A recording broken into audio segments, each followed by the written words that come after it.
Welcome back to the Quiet Millionaire, where we don't chase wealth, we regulate into it.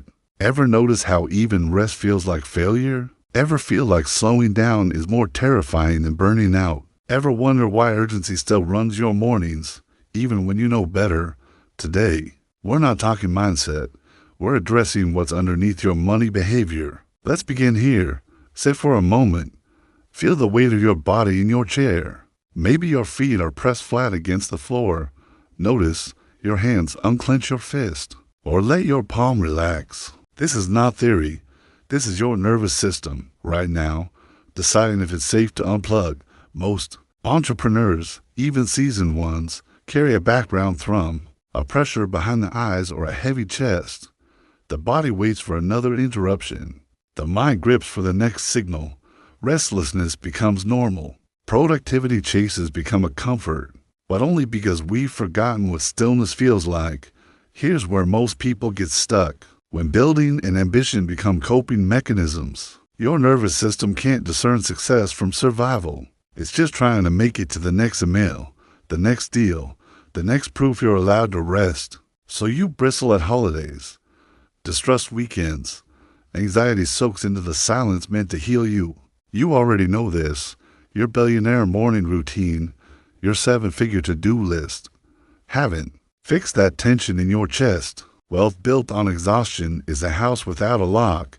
It looks secure, feels impressive, but it never settles because the person living inside never does. This isn't about becoming someone new or hacking your emotion. It's about restoring your ability to trust quiet, to feel the ground beneath you again, literally, right now. Press your heel into the floor. Let that answer the question you've had for years. When does it become safe to have? And not just build. Let that land. There's nothing to prove. Tonight, we recalibrate. Quiet wealth isn't something you hunt. It's a nervous system set point. That's the discipline. Here's the sabotage pattern. You grew up thinking accomplishment equals survival. If you slow down for even a second, it feels like you're losing ground. The body tenses up. The mind races for the next move. And even when nothing is left on the table that day, you find another thing to optimize. You call this being driven. What's actually happening? You normalize being overdrawn, not just financially but in your nervous system. Let that land. Burnout isn't some rare fire. It shows up at your dinner table when you reach for slack instead of salt. It's calling a team member while you're standing in the shower. Texting apologies to colleagues because you needed an hour with your own family. This isn't commitment. This is a body and mind operating like an overdrawn account every day you push a little harder. But you're spending from a balance that's already in the red. Here's where most people get stuck. They tell themselves, if I just get over this busy season, I'll rest. Or, when I hit that next number, then I'll pull back. But the account never refills, not with cash. And not with energy, because you built your worth around being empty. Every time you earn, it leaks right out. Through anxiety, hypervigilance, scattered focus.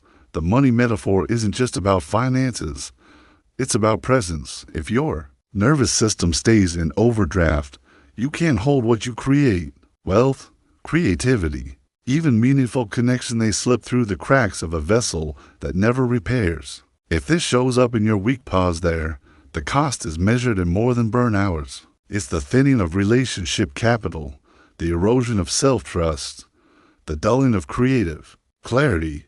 When exhaustion feels normal, you stop recognizing safety even when it's in front of you. You can't receive because your system is still scanning for proof that you're allowed to rest. Now that we see it, let's shift. Rest isn't a break from wealth building. It's a core ritual. The first shift is learning to pause without guilt. Rest is not absence of productivity. It's the very thing that allows you to keep building, day after day, without breaking. You already know this, but it's too easy to forget. That moment when you tell yourself you could just push through, that's the loop. Every time you override the signal for pause, you're teaching your system that equity comes only from effort. And that's a line many of us picked up early. Let that land. There's nothing to prove here. Sustainable wealth isn't made from doing more. It's from doing enough and then having the discipline to step back. Here's what I want you to try. Sit in a chair, feet flat on the floor, hand over your chest. 3 slow breaths. That's not yoga. That's not a hack. That's you teaching your nervous system that not every moment is a test. Over time, this tiny, consistent act starts to change how your baseline feels. The difference between a business owner who can pause and one who can't. It's visible in the deals they make, the boundaries they keep, the leaks they finally notice. When you treat rest like earned equity, not wasted time, you stop treating your reserves like they're always on the line. That's the discipline. This isn't a fix. It's a frame. Let me ground this with a financial example. Imagine walking into a negotiation, but this time, you're coming from a rested state. You notice the small tension in the room. You slow down your words. You see an offer for what it is, not what your anxiety tells you it might become. You don't grab at the first number. You wait. You ask the right question. Suddenly, patience isn't just emotional, it's practical. Your nervous system stops hijacking you into urgency and you make a decision with a broad lens. If this shows up in your week, pause there.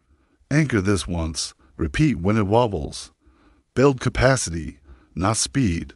That's how compounding works. A small reserve, protected and grown over time, outpaces reckless grind. Quiet wealth is built in these ordinary moments. It doesn't have to be dramatic to be true.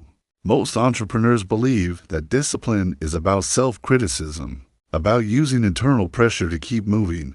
They get used to a kind of inner management style that uses attack, always looking for faults, running mental checks for what's missing. You can feel the spike in your chest whenever something goes wrong, a dropped opportunity, a missed number, someone else getting ahead.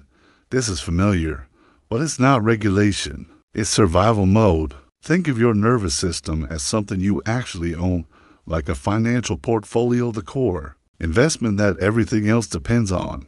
Let that land. If you spend every day attacking your principal, making risky withdrawals, criticizing every dip in value, that investment would never stabilize.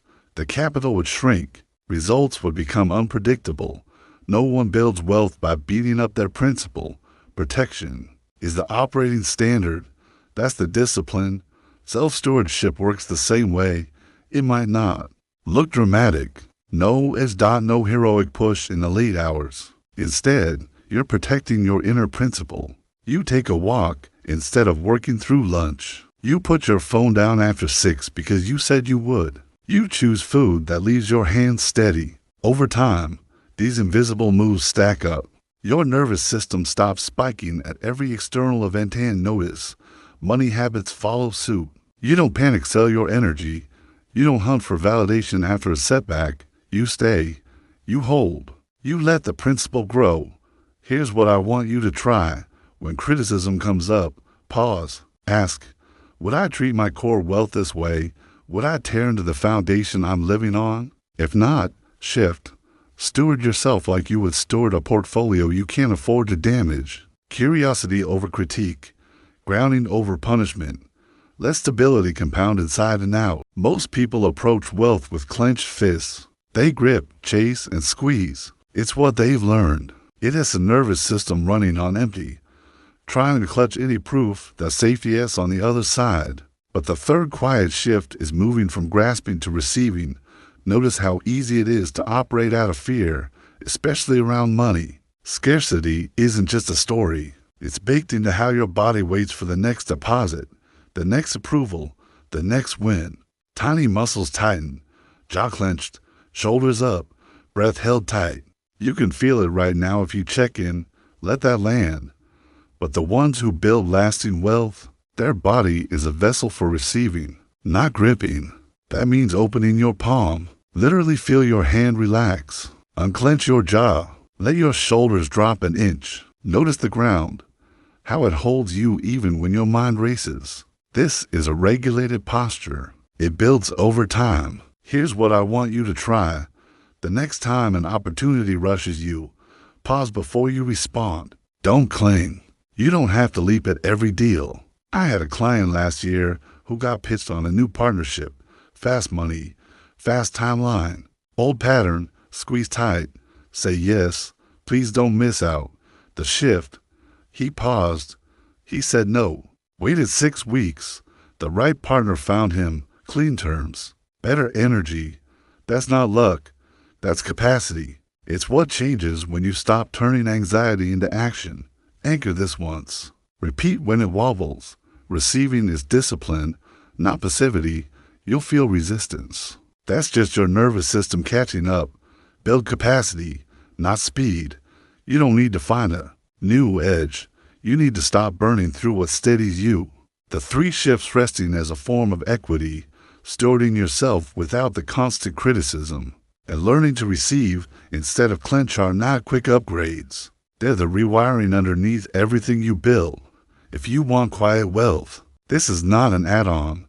This is the discipline. You already know what happens when you push past your nervous system's limit loss of clarity. Impulse spending, walking through the week defended instead of open. Safety isn't a switch you flip. It's a posture you keep choosing, especially when no one's watching. Let that land. Here's what I want you to try. Stop looking for more to do. Protect the ground you've reclaimed this week.